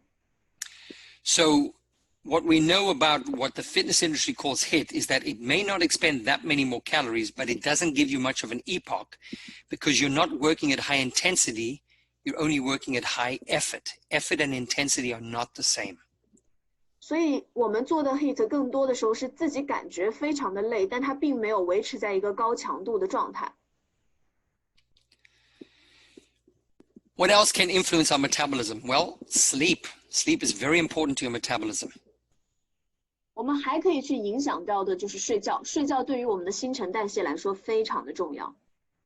So it's estimated that the average adult needs about 7 to 9 hours of sleep. We call it your basal sleep, and that's going to ensure that your metabolism works efficiently. 正常情况下呢，我们认为正常的成年人平均需要7到9小时睡眠，这个被我们称为基础睡眠或者总睡眠时间。Now, we also know that if you have a lack of sleep, we call it sleep debt, it can actually slow your metabolism by 5 to 20%. 如果你睡眠不足的话，我们把这个叫做睡眠债，会导致我们的静息代谢下降5%到20%。An interesting bit of information, if you actually don't get enough sleep at night and you're worried about slowing your metabolism, you can take a power nap during the day. They found that a 20 to 24-minute nap during the day can help you recover 1 hour of basal sleep if it's done within the 24-hour period following that bad night's rest. 那我们有研究显示呢，如果你没有办法睡到足够的一个基础睡眠，在第二天去补充一定的午觉，比如说睡20到24分钟，其实也相当于补充了1个小时的基础睡眠。So not getting enough sleep causes 2 major problems. 如果没有办法睡眠充足的话，会导致2个很重要的问题。So how sleep works is that when you go to bed, you move through stage 1 of sleep, then you move into stage 2. And stage 2 is preparing you for your deep sleep, which is your restful sleep, which is stage 3 and stage 4. Then you come out of it back into REM sleep for a short period, and then you go back into stage 2, 3, 4, REM sleep, and you continue that cycle through the night. 我们的睡眠其实都是有周期的，你从一个浅睡进入到一个深睡的状态，进入到第3和第4阶段，然后再逐渐进入到浅睡，再回到深睡，以这样的一个循环完成不同的睡眠周期。So what's important is to get stage 3 and stage 4 sleep, because there is where the very anabolic hormones like human growth hormone, IGF-1, are released, and they're doing all the repair to the tissue, helping your body recover, so the next day your body feels recovered and your metabolism will be normal. 对我们来说，能够进入到深睡是件非常重要的事儿，因为它可以刺激到我们的生长激素和类胰岛素生长因子的释放，帮助我们去修复身体的组织，让身体可以得到足够的恢复。So if you don't get enough basal sleep, not only are you slowing down your metabolism, but we also find that if you don't get enough sleep, it increases the production of a compound in your brain, a neurotransmitter called an endocannabinoid. 那对于我们来说，如果你的基础睡眠时间不够的话，它不仅仅会降低你的静息代谢，还会让我们的大脑神经递质产生一种叫做内源性大麻素的物质，对于我们的大脑产生麻醉作用。And why do we care about endocannabinoids? Because that is the same compound that you find in the cannabis plant, marijuana. 那对于我们来说，它和我们的一些麻醉剂的作用其实是非常类似的。And what do we know about this neurotransmitter is that it changes your processing of smell, it regulates your appetite and your choices of food. And generally what it leads to is increased intake of what we call energy-dense foods like salty foods, sweet foods, and fatty foods. 而且这个时候呢，因为睡眠不足，还会改变我们的嗅觉、食欲以及食物选择，让我们更倾向于选择一些高能量的食物，比如说甜味和油脂含量特别多的食物。So not only will a lack of sleep slow your metabolism, but a lack of sleep will also trigger your desire to eat more calories. 所以呢，睡眠不仅仅降低了你的静息代谢，还会增加你对一些不健康食物的渴望。Okay, let's take a look at the role of exercise when it comes to weight loss. 那我们最后来聊一聊运动对于减肥的一些作用。So I'm going to use some guidelines from the American College of Sports Medicine, ACSM, and I'm also going to use some data on the average American who exercises in a gym. 我接下来会通过 ACSM 的一些运动指南，还有美国的一些人群运动的数据来跟大家进行分析。So ACSM tells us that in order to effectively lose weight, you need to expend about 2,000 calories every week in physical activity or exercise. ACSM 告诉我们呢，如果你希望很好的维持体重或者减肥的话，至少要每周通过运动消耗2000大卡的热量。So when we look at the average American male and the average American female, we look at how many calories they eat on a weekly basis. The average American male ingests almost 18,500 calories a week, and the average American female ingests almost 12,500 calories a week. 那我们先来看一下美国的男性和女性每周大概摄入的热量是多少。男性每周平均摄入的热量大概在18000大卡左右，而女性是12000大卡。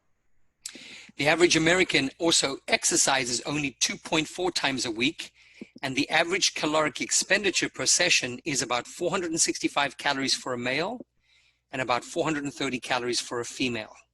那我们美国的男性和女性平均锻炼的次数大概是每周2.4次，这样给男性带来的锻炼每次是消耗465大卡的热量，而女性大概消耗430大卡的热量。So you can figure out those calories. If I take 465 times 2.4, I can estimate how many calories are being expended through exercise every week. 所以我们把这些热量进行一个平均的计算，你可以发现男性和女性每周大概能够平均燃烧多少的热量。And so if you look at it from this perspective, the exercise calories for a male only represent 6% of what he's eating in a week. And for a female, it only represents 8% of what she's eating in a week.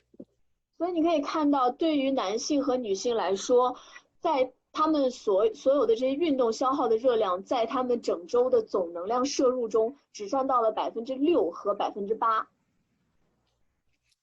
So presenting it in a different manner, I've taken the average American male who weighs 90 kilograms and the average American female who weighs 77.5 kilograms today in the US. 所以在美国，男性目前的平均体重大概在90公斤左右，而女性的平均体重在77.5公斤左右。What I've created is 4 examples of workouts. I did a cardio workout where the person is doing 4 30-minute sessions at about 8 kilometers an hour or 5 miles per hour. 那我就帮他们去设计了一些不同的运动方式，比如说有氧运动，大概可以做4次每周，每次30分钟，大概在5英里每小时的一个配速。I'm using walking 3 times a week for 45 minutes at 3 miles per hour, which is a little under 5 kilometers an hour. 还可以去做一些步行，每周3次，每次45分钟，保持在3英里每小时的步速。I'm looking at a weight training program where a person is doing 4 60-minute sessions and they're using a 1 to 2 work to recovery. So if they do a set for 45 seconds, they're recovering for 90 seconds. 那我还帮他们去设计了一些抗阻训练，每周进行4次，每次60分钟，然后他们可以保持着1分钟训练、2分钟休息这样的一个间隔时间。And then I'm doing kind of a HIIT workout where the person is doing 4 30-minute sessions, but they're working for 60 seconds, only recovering for 30 seconds. So a 2-to-1 work to recovery ratio. 那我还帮他们设计了一些高强度的循环性训练，每次做4组，一共是30分钟。它的一个运动时间大概是训练2分钟，恢复1分钟的比率。Now for you and I, these might be easy, but for some people that's very challenging. 对于我们来说，这样的运动可能还是比较容易完成的，但是对于其他的一些人来说，这个对他们是挑战。And what I've included in the table is the total number of calories that each of those workouts are going to expend. I'm including the percentage that those calories represent as a percentage of, or as a percentage of how many calories they're eating in a week. And I've also added one more thing, how much more time they would need to do that activity just to get to 2,000 calories. 那在这边呢，我把每个表格里面，你可以看到有红色标注出来了，大概的这些运动都可以消耗多少的一个热量，而且我还标记出了他们需要额外增加多少的运动才可以达到每周消耗2000大卡的这样的目标。So for example, if I look at the woman who is walking, she's expending 604 calories in all that walking she's doing, but it only is 4.7% of all the calories that she's eating. And for her to get that number to 2,000 calories, she has to find an additional 312 minutes to walk in the week. 所以我们举个例子，比如说一个用走路的方式来控制体重的女性，目前为止她通过走路能够占到她日常总能耗只有4.7%而已。所以如果他希望达到2000大卡的目标，他需要每周额外增加312分钟的行走。So hopefully what you're seeing from this slide is that exercise by itself is generally not enough for people to actually lose weight. 所以我们可以发现，如果只是让人们自己去保持运动习惯的话，其实是很难达到瘦身目的的。But we hear people say, but I started exercising and I lost weight. Yeah, because what also you did is you didn't just exercise. You started getting more restful sleep. You started eating better. It's generally a package deal. But when we look at exercise by itself, for most people, the number of calories expended in exercise are generally not sufficient to help people lose weight effectively. 所以对于人们来说，如果单纯的只依靠运动来消耗热量的话，其实很难达到一个减脂目的。我们更需要做的是去同时改善他的生活习惯，去改善他的饮食方式。And so where has the research been going? Well, the research has been telling us that we need to stop looking at exercise as the way to lose weight, and we should be looking at your entire day. Because what we can get you to be more active in your entire day, the calories will add up and go beyond 2,000 calories. And that's why we say sitting is the new smoking. 所以我们现在有一个新的研究，帮助大家去思考运动这件事情。我们要关注的不仅仅是你做了什么样的一个运动，而应该关注你一整天的一个能量消耗是否处于一个活跃的水平。所以我们才会说久坐少动已经成为了吸烟一样毒害我们身体健康的方式。So some landmark studies that help explain this concept of burning calories through your day, which is what we've talked about, NEAT, right? That is really going to be where you are going to make the biggest impact on helping people burn more calories. 我们应该把更多的关注点放在我们前面说过的 NEAT， 也就是你在非运动状态之下的额外能量消耗。Because if you think about it, in a day, you're only exercising for maybe an hour, but you have 15 to 16 hours of being awake. And if we can get more calories there, it increases the likelihood of attaining success. 那我们可以想象一下，在一整天当中，你可能运动的时间就只有1到2个小时，但剩下15到16个小时清醒的状态，如果你都处于一个久坐少动的时候，其实热量消耗是整体下降了很多的。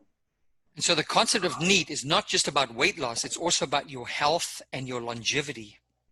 而且我们要去强调 NEAT 不仅仅是对于体重控制，对于我们整个的身体健康以及我们的寿命的延长来说都是非常重要的。So for example, for weight loss, one study by Levine at the Mayo Clinic looked at people that were not exercising, yet there were some people that had low BMIs and some people that had high BMIs. He wanted to explore what was happening. 那我们有一项研究，就是专门去看一些久坐少动的人群，他们其中一些的 BMI 指数比较高，还有一些 BMI 指数是比较低的，他们之间有什么区别？ So he was tracking these people and he found that the people who were low BMI were moving on average about 150 more minutes per day.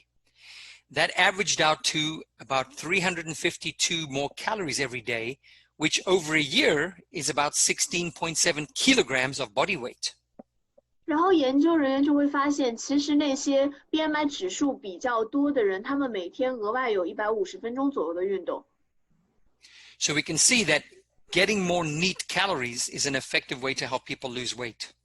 所以让我们有更多的像 NEAT 一样的活动方式，可以帮助我们更好的去减肥。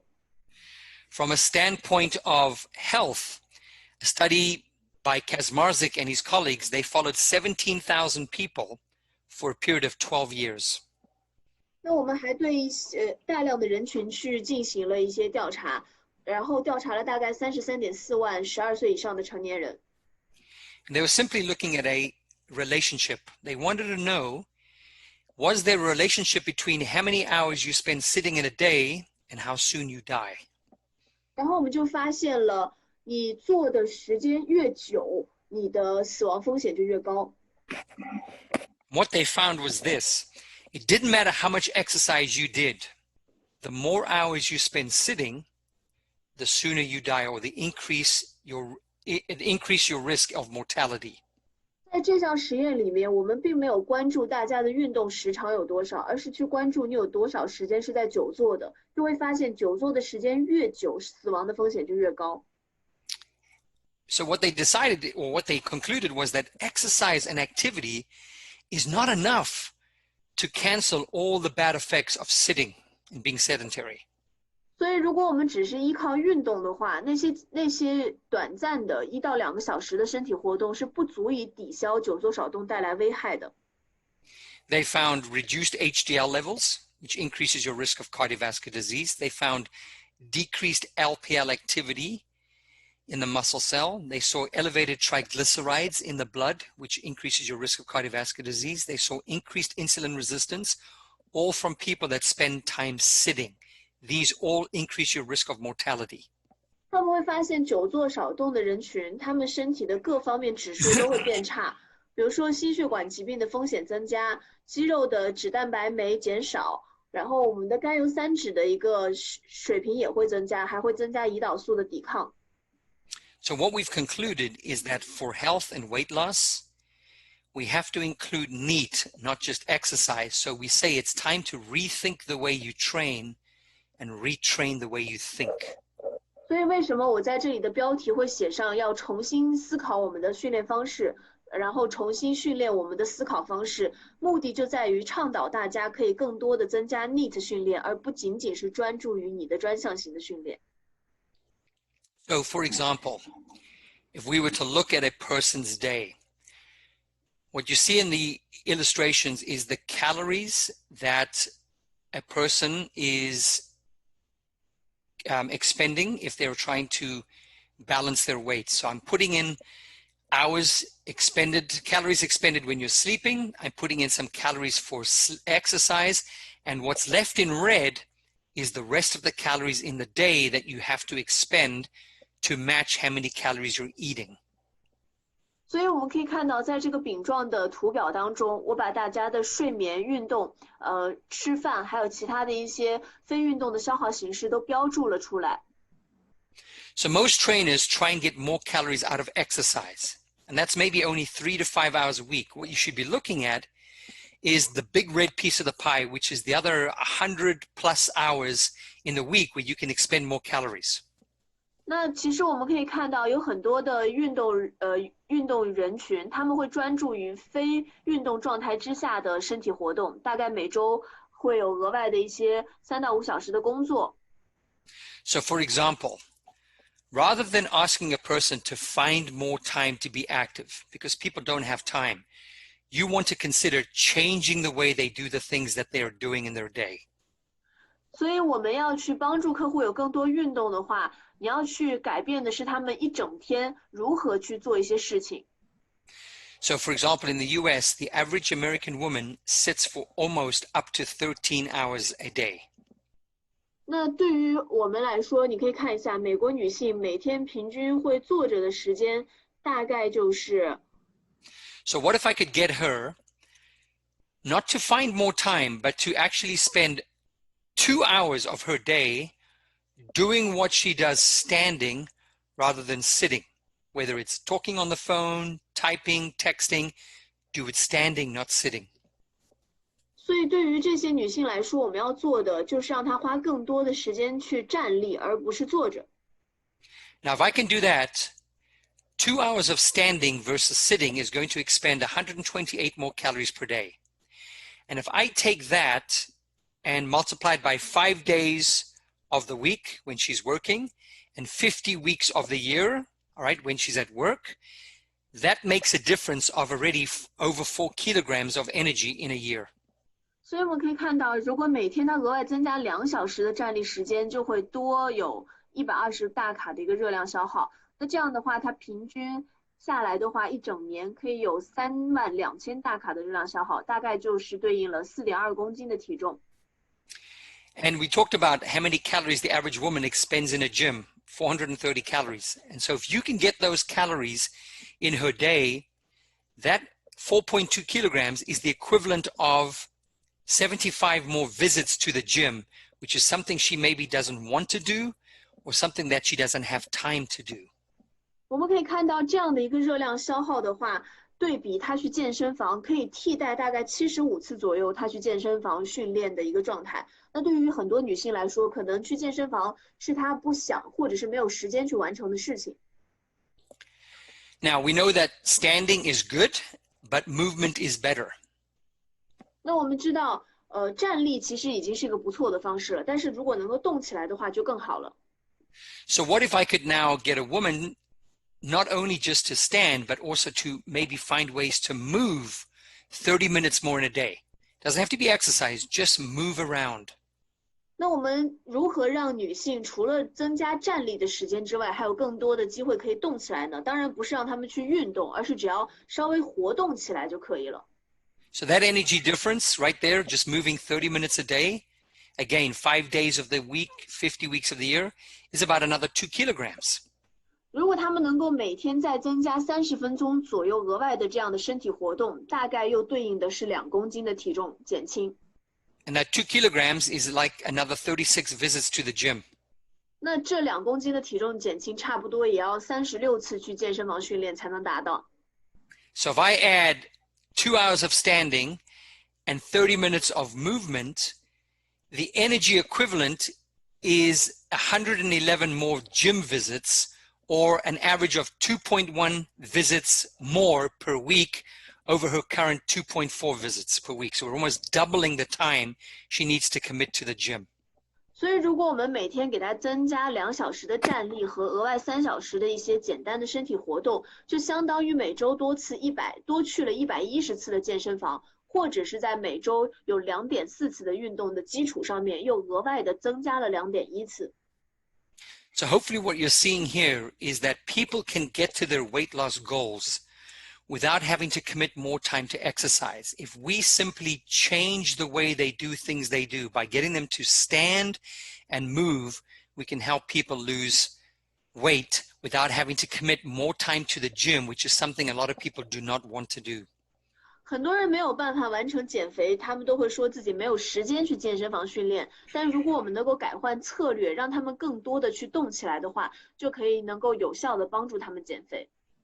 So in English, we have the word sloth. Sloth is it's a word that represents being lazy. And we use those letters to represent where in your life I can find more opportunities to burn calories. 那我们在如果用英文表达的话，会有 sloth 这样的一个单词，它代表了睡眠、娱乐、职业、交通跟家庭这几个方面，来帮助我们去回顾客户的一个状况和问题所在。So we talk about sleep. Now, not talking about getting your sleep at night, but we're talking about taking extra naps through the day. We talk about your leisure activities. We talk about occupation, such as standing, not sitting, transportation, how we move around, and household, how we clean around our house. If we can look for ways in that SLOTH to find more calories, we're increasing your neat calories and we can help you lose more weight. 所以我们可以从这5个方面下手，保证你客户充足的基础睡眠，保证他有足够的娱乐活动，那他在工作当中有更多的站立，在下班的途中也有更多的身体活动，在家庭的生活里面可以多去做一些家务，来增加他的一些日常消耗。Okay, so that is our presentation. All right. Hopefully I've been able to share some information with you where you've gained a stronger understanding of maybe what fat is in the body and how it's regulated, and more importantly, how you can increase opportunities to boost metabolism and help people lose weight. 那我们今天的课程到这边就结束了。我希望通过这场课程能够让大家更好的明白脂肪在身体当中是如何储存、生长和代谢的，以及我们通过什么样的策略可以帮助客户更好的去完成减肥的目标。So with that said, first of all, I want to thank you all, so 谢谢, for being in the session. I want to thank Cindy for being a fantastic translator. She's my rock star. And of course, I want to thank Idea China for providing continued education to all of you so that you can all get better. 我非常感谢大家能够今天参与到这个课程当中来，也非常感谢 Idea 大会可以给我提供这样的一个机会，让我来完成这一次的分享。Okay, so with that said, thank you. Bye-bye. Thank you.